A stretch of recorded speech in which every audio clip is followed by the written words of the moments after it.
Have you ever wished to be someone who is unshakable, someone who doesn't care about criticism, rejection, loss, or betrayal? Have you ever dreamed of the day when you will finally stop feeling that silent pain, that anguish that eats you up inside even when you pretend to be fine on the outside? Maybe you're tired of trying to please everyone, of maintaining an image that requires strength all the time, when in reality, all you wanted was to rest just for a moment from the pressure of being untouchable. But let me tell you something that perhaps no one has had the courage to say. As long as you try to avoid pain, it will continue to control you. As long as you try to numb yourself, to protect yourself, to hide, you will remain a hostage to everything that happens around you, to the words that hurt you, to the actions that disappoint you, to the silences that kill you inside. And this is not weakness. This is the reality. For most people, the difference is that some pretend better than others. Carl Jung, one of the greatest names in depth psychology, said that we are not what happens to us, but what we choose to become. And that's where the key lies. It's not about shielding yourself from the world. It's not about becoming cold, indifferent, or untouchable. It's about integrating. It's about bringing to light everything that currently affects you in the dark. Because true strength is not the absence of pain, but the full awareness of who you are even when you are bleeding. If you've made it this far, it's not by chance. This video is for you who are tired of hurting yourself with everything and everyone. It's for you who feel that you are always at an emotional disadvantage, as if other people have a power over you that you don't understand. I want to show you that it doesn't have to be this way. But for that, you will have to face some truths that may hurt. And perhaps for the first time, this pain will set you free. Let's get started. You believe that what hurts you is out there in the actions of others, in poorly chosen words, in the abandonments you have suffered, in the betrayals you did not expect. But the truth is brutal. None of this really has the power to hurt you unless there is already an open wound inside you. What hurts you is not what others do to you. It is what these experiences activate within you. It is the story you tell yourself about it. It is the old trauma that has never been addressed. It is the emptiness you disguise with strength, with pride, with that desperate need to seem well-adjusted. Jung shows us that the pain we feel in the face of the external world is merely a reflection of what has not yet been integrated into our internal world. That is why some people can go through devastating situations and still maintain clarity, while others crumble in the face of a simple comment. It is not about what happens. It is about where it hits you. And here comes an uncomfortable truth. You still suffer so much because on some level you believe you can control how the world should treat you. You are still trying to be good enough, smart enough, strong enough, understanding enough, as if that guarantees that no one will hurt you. Control is an illusion. And as long as you cling to it, you live in constant tension, trying to predict the unpredictable, trying to avoid the inevitable. Do you want to stop suffering? Then stop protecting yourself from suffering. What you need is not more control, but more awareness. As long as you believe that people need to change for you to stop feeling pain, you will remain enslaved by the actions of others. Your freedom begins the moment you understand that everything that comes from outside only has power if it finds an echo within you. And this is exactly where the true battlefield lies. The unconscious, what you do not see, do not understand, and do not master, masters you. And this is what we will explore in the next part. Get ready to dive one level deeper, because that is where true transformation begins. If this content is making sense to you, click the subscribe button and subscribe to the channel. Thank you for your support. The biggest lie you've been told is that you are in control of your life. When wake up, because you're not.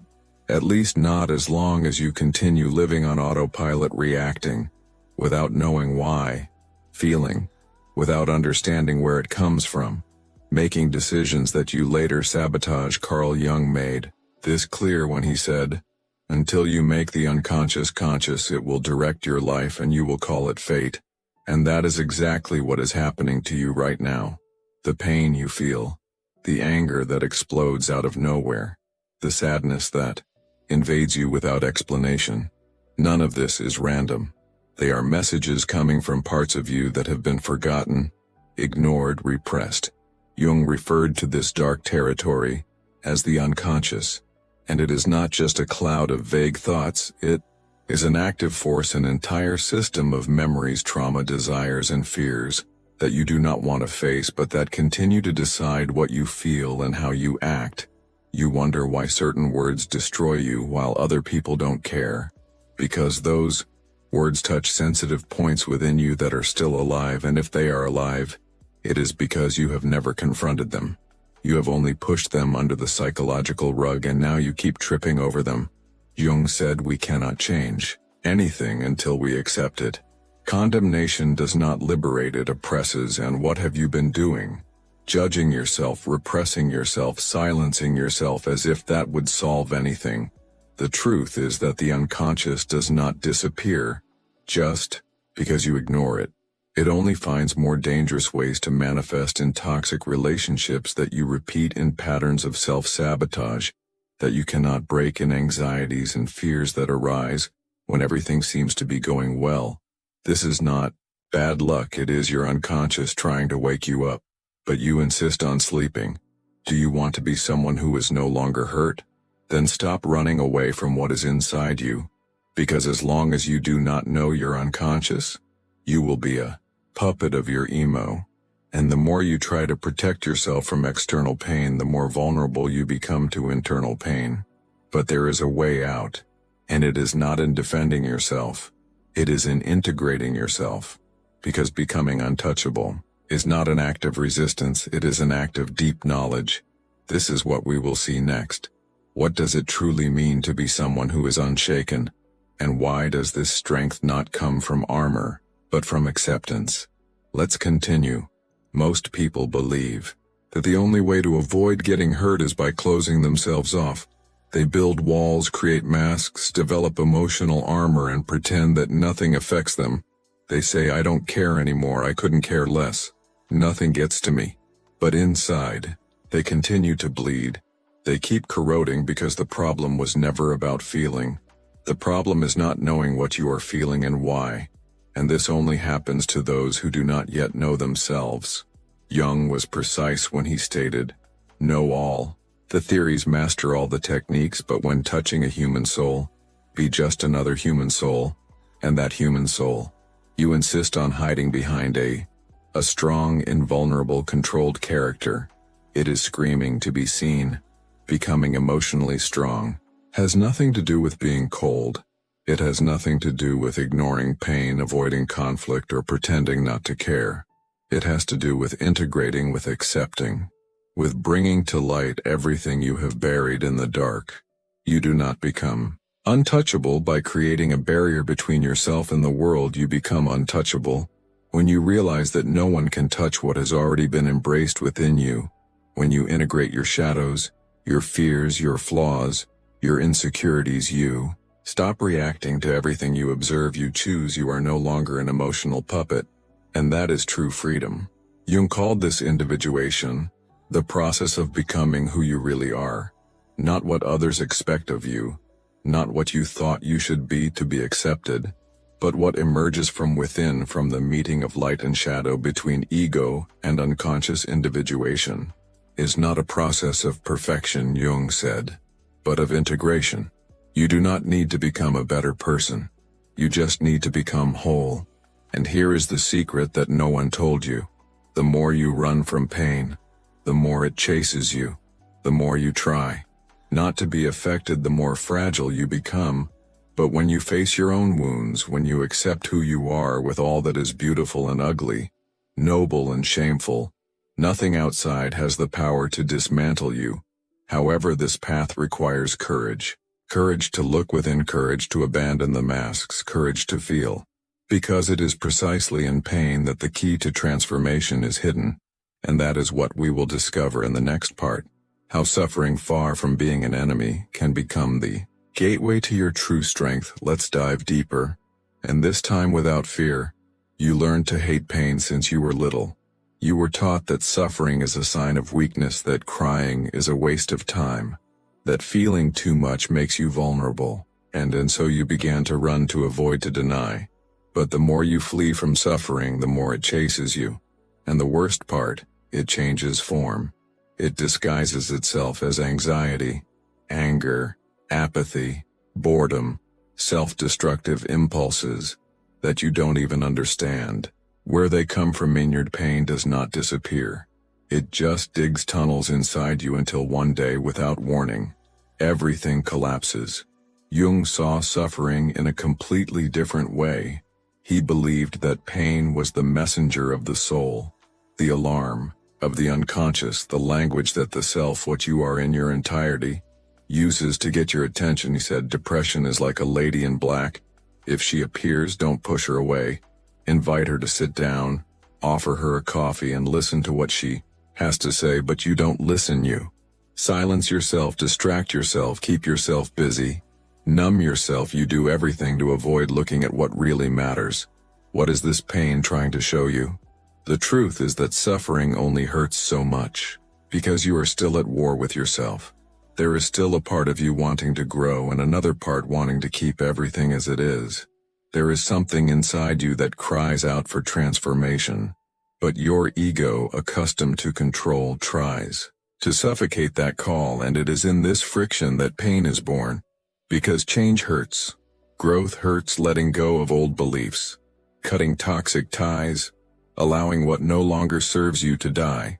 All of this is a mourning and internal process of death and rebirth, but it is precisely in this space of ruin that something new can be born.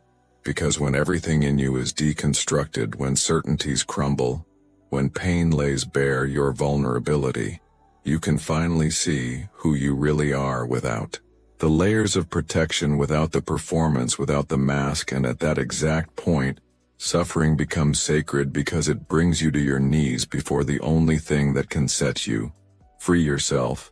Jung knew this. He understood that suffering is not a failure of the system. It is part of the process. Pain is not the end of the road. It is the beginning of the journey towards individuation. The problem is that most people give up before crossing that dark valley. They flee. They distract themselves. They return to the surface, but not you. If you have made it this far, it is because you are ready to cross. And in the next part, we will understand how this crossing process happens.